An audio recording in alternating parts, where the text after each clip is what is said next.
Hola, hola querido, bienvenido a nuestro tercer capítulo de Apocalipsis, nuestra serie llamada Apocalipsis, un libro de revelaciones. Es un gusto contar con tu presencia nuevamente y darte las gracias porque sabemos que nos vas a ayudar a compartir, nos vas a ayudar a activar la campanita para que cada vez que subamos un video tú puedas enterarte y sobre todo nos vas a ayudar con un like. Mi querido, en este tercer capítulo vamos a estudiar un tema muy interesante y por eso quiero que prepárate, busca tu Biblia, busca tus apuntes, porque vamos a aprender cosas interesantes que han venido sucediendo desde que Jesús estuvo en este mundo hasta este momento de la historia. Así que antes quiero contarte y quiero recordarte algo. No sé cuántos años de edad tengas, pero si tienes un promedio de 40 años en adelante, yo creo que usted recuerda que antiguamente los mensajes se daban por medio de cartas, ¿cierto? Comúnmente los mensajes se daban por medio de cartas. Si alguien se quería comunicar con su tío, con su papá, con su primo, y su primo estaba por allá en otra provincia, en otro municipio, en otro departamento, se tenía que hacer por medio de un cartero. Pero eso fue hace muchísimos años. Ya luego vino introduciéndose un poco la tecnología y fue facilitando mucho más el medio de comunicación. Y hoy en día, pues, si tú estás en España y yo estoy en Colombia, nos podemos comunicar inclusive en vivo por medio de una videollamada. Es totalmente fácil. Pero mira que es realmente importante lo siguiente. Y es que Jesús nos dejó unas cartas en las cuales se dice toda la historia desde que Él llegó a este mundo hasta que Él vuelva por segunda vez por cada uno de nosotros. Por eso quiero invitarte primeramente a que leamos en el libro de Apocalipsis, el capítulo número 1, el versículo número 11. Vamos a leer algo interesante. Dice lo siguiente, vamos a leer desde el versículo 10. Estando yo en el Espíritu en el día del Señor, oí detrás de mí una gran voz, como de trompeta, versículo 11, que decía, yo soy el Alfa y la Omega, el principio, el primero y el último. Escribe, vea lo que le dice el ángel al apóstol Juan. Escribe en un libro lo que ves y envíalo a 7 iglesias que están en Asia. Las 7 iglesias son Éfeso, Esmirna, Pérgamo, Tiatira, Sardis, Filadelfia y Laodicea. Así que en el capítulo 1 decíamos que Dios le dio la revelación a Jesús, Jesús se la dio a su ángel y su ángel a Juan. El ángel le dice a Juan que le va a dar un mensaje, el cual tiene que enviárselo a 7 iglesias. Mira que este número 7 comúnmente es bastante utilizado. 7 trompetas, se utilizan como más de 5 o 6 veces el número 7 en nuestra Biblia. Es un número muy común. Inclusive nosotros somos adventistas del séptimo día. Así que lo tenemos ahí. Pero son 7 iglesias a las cuales Jesús envió un mensaje donde está trazada la historia desde que Él estuvo en esta tierra hasta que Él vuelva por segunda vez. Por eso quiero invitarte a que repasemos brevemente la historia que el Señor Jesús nos dejó. Así que vamos al capítulo 2 de Apocalipsis. Vamos a ver la primera iglesia rápidamente.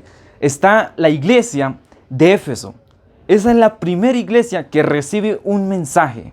Mira que usted se preguntará, ¿estas iglesias son profecía? O sea, no son literales, o son iglesias literales, o existían en ese tiempo o no existían.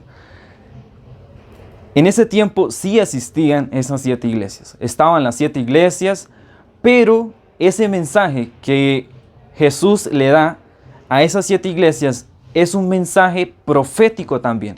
Aunque esas iglesias eran literales, también es un mensaje totalmente profético para cada uno de nosotros. Por eso vamos a empezar con la primera.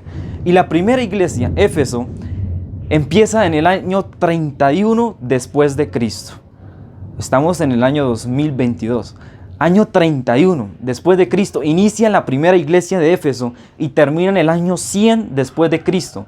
Dura una cantidad de años, pero vea que esta es la mejor iglesia que pudo existir. ¿Por qué? Porque era una iglesia fiel.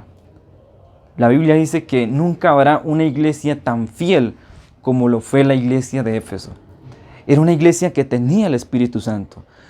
A esa iglesia pertenecieron los apóstoles, pertenecieron aquellos que caminaron con Jesús. Por eso era una iglesia totalmente fiel, una iglesia llena del Espíritu Santo. Era una iglesia incomparable. Pero vamos a ver la siguiente iglesia, y es la iglesia de Esmirna. Está también en el capítulo número 2, desde el versículo 8 en adelante hasta el versículo número 11. Relata lo que es la iglesia de Esmirna. Y esta iglesia, si te estás apuntando, vamos a anotar los años, inicia en el año 100 después de Cristo y termina en el año 323 después de Cristo. Pero mira que acá sí hay una gran diferencia. Y es que ya no están los apóstoles, los discípulos, sino que están los discípulos que hicieron los discípulos de Jesús. O sea, los líderes que crearon aquellos que caminaron con Jesús. Ya no estaban los propios discípulos. Pero, además de eso, en este momento de la historia, Satanás se empieza a introducir. Empieza el enemigo a ver que la iglesia estaba haciendo una gran obra porque muchos se bautizaban, porque muchos se unían a la iglesia. Ahora en este momento de la historia, Satanás empieza a crear un plan, a crear una estrategia para sacar a los hijos de Dios de la iglesia. Vamos a la siguiente iglesia, y también es una iglesia interesante. Es la iglesia de Pérgamo. La iglesia de Pérgamo inicia en el año 323. Allí inicia, después de Cristo, año 323, y termina en el año 538 después de Cristo. Duró bastantes años, pero vea que esta iglesia, según dicen los historiadores, los famosos estudiosos, dice que es la iglesia más difícil, una de las iglesias que sufrió bastante, porque allí el diablo empieza, o Satanás, empieza a dañar los principios de la iglesia, empieza a entrar y empieza a sacar doctrinas erróneas y empieza a introducirse en la mente de los miembros de la iglesia para que entre ellos mismos se empezaran a contradecir en los principios que ellos habían sacado de la palabra de Dios. Satanás estaba trabajando arduamente e inclusive allí inicia la famosa primera ley dominical. No sé si has escuchado sobre eso, pero en esos años empieza la famosa ley dominical. Empieza entre el año 380 y el año 381. Allí se introduce la primera ley dominical y es donde lastimosamente la iglesia sufre bastante por esa introducción de dañar los principios y de introducir la primera ley dominical. Vamos a la siguiente. La siguiente es la iglesia de Tiatira, y está en el capítulo 2 también, pero está en el versículo número 18. Mira que esta iglesia inicia en el año 538. Esta iglesia dura bastantes años, 538 después de Cristo hasta el año 1798. Fueron bastantes años. Hay algo que también le sucedió a esta iglesia, hermanos, y era que Satanás estaba trabajando. Allí la iglesia empieza a ser perseguida, empieza a ser juzgada. Y no solo eso, allí los hermanos de esa iglesia empiezan a recibir torturas, empiezan a recibir encarcelamientos, todo lo malo y lo peor que usted se puede imaginar. Eso es lo que recibe la iglesia en ese momento de la historia. Ahora yo quiero que pasemos a la siguiente. La iglesia de Sardis. La iglesia de Sardis es una iglesia que empieza a marcar la diferencia. Empieza en el 1798 y termina en el 1833. Ya casi nos aproximamos a nuestra fecha. 1798-1833. Hermanos, vea, en esta iglesia, en la iglesia de Sardis, sucede algo interesante. Y es que empieza a verse un reavivamiento y una reforma. Pero no solamente en esa iglesia, sino que en la siguiente, en la iglesia Filadelfia, que va desde 1833 a 1844, en esa iglesia, Filadelfia y Sardis, ocurre lo mismo. Empieza a haber un reavivamiento, empiezan a estudiar, empiezan a investigar más la Biblia y sucede eso, sucede un reavivamiento y sucede una reforma dentro de la iglesia. Usted conoce la historia de 1844, donde en ese momento el pueblo de Dios esperaba que Jesús viniese por segunda vez y lastimosamente recibieron un chasco. Si usted lee un poco de historia, investiga qué sucedió en 1844, más o menos en los meses de octubre, va a encontrar de que la iglesia recibió totalmente un gran chasco. Pero ya para terminar, quiero que leamos el título de la última iglesia. La iglesia de la Odisea. La iglesia de la Odisea. Va desde 1844 hasta que el Señor Jesús regrese por segunda vez. Mi querido, vea, todo eso ha sido la historia de cada persona que ha decidido entregar su vida a Cristo. Han estado en momentos buenos, han estado en momentos malos, han sufrido, han sido bendecidos, han caído, se han levantado. Pero en este momento de la historia estamos en la última iglesia, en la iglesia de la Odisea. Es el capítulo 3, el versículo 14. Pero yo quiero leer un versículo de esa iglesia, la cual somos nosotros en este momento. Y allí hay una invitación que el Señor nos hace. Y es un versículo bastante conocido y es el versículo número 20. Y allí dice: yo estoy a la puerta y llamo.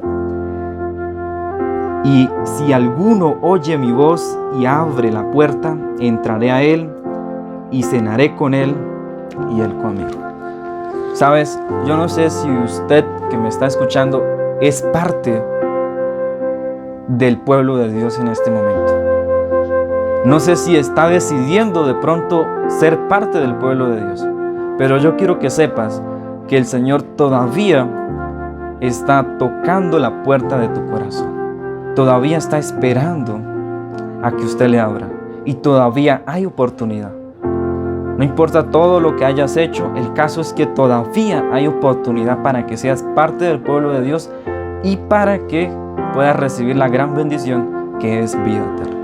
Así que, mi querido, si deseas ser parte del pueblo de Dios y si eres parte del pueblo de Dios, dale un like y también comenta: yo soy parte del pueblo de Dios. Y si quieres ser parte del pueblo de Dios, también comenta: yo quiero ser parte del pueblo de Dios. Te invitamos a que te contactes con nosotros. Nosotros vamos a dejar nuestros números de contacto para que, si en este momento tú decidiste abrir la puerta de tu corazón al Señor Jesús, te puedas comunicar con nosotros y nosotros te podamos decir a dónde puedes asistir para que pertenezcas a la iglesia de nuestro Señor Jesús. Te invitamos a que nos sigas acompañando en los próximos videos, a que sigas con nosotros y que sigas aprendiendo de la palabra de Dios. Dios te bendiga, te esperamos en el próximo video. Bendiciones.